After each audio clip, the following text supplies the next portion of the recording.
to bude naslov, naziv, natpis veliki iznad svake naše osnovne i srednje škole. Mi nismo ovde da se takmičimo, nego da se radujemo. Ali roditelji, vrlo često usled svojih neiživljenih ambicija ili preživljenih ambicija, te ambicije kroz jedan nezdrav impuls, to je ono što je bolest, ugrađuju svoju decu i teraju ih napred. Pa ako on nema smisla za matematiku, ne možeš napraviti od njega Mikolaus. Ako on hoće da bude automehaničar, ne da bude pijanista i da bude hirurg, šta vredi, pusti ga neka bude automehaničar. Svaki posao je zlatan.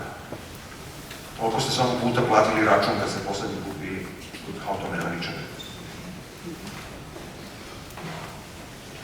Dakle, treba pustiti decu da budu deca. Da se raduju jedno drugome.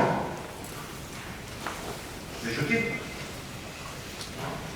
jedan od pobornika veštačke inteligencije lepo rekao, nažalost, to je gorka istina, kada je rekao šta će nama pravila kada mi stvaramo navike.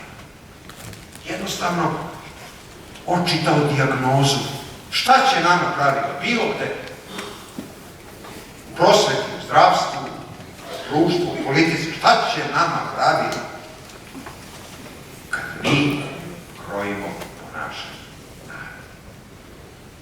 Vidite, to je sve znao veliki dubinski psiholog, koga mnogi retko tako doživljavaju, Sveti Jovan Zlatousti, kada je rekao, navika je opasna stvar. Usled čestog ponavljanja može nekome da se učini da je to postao deo njegovog karaktera, a nije.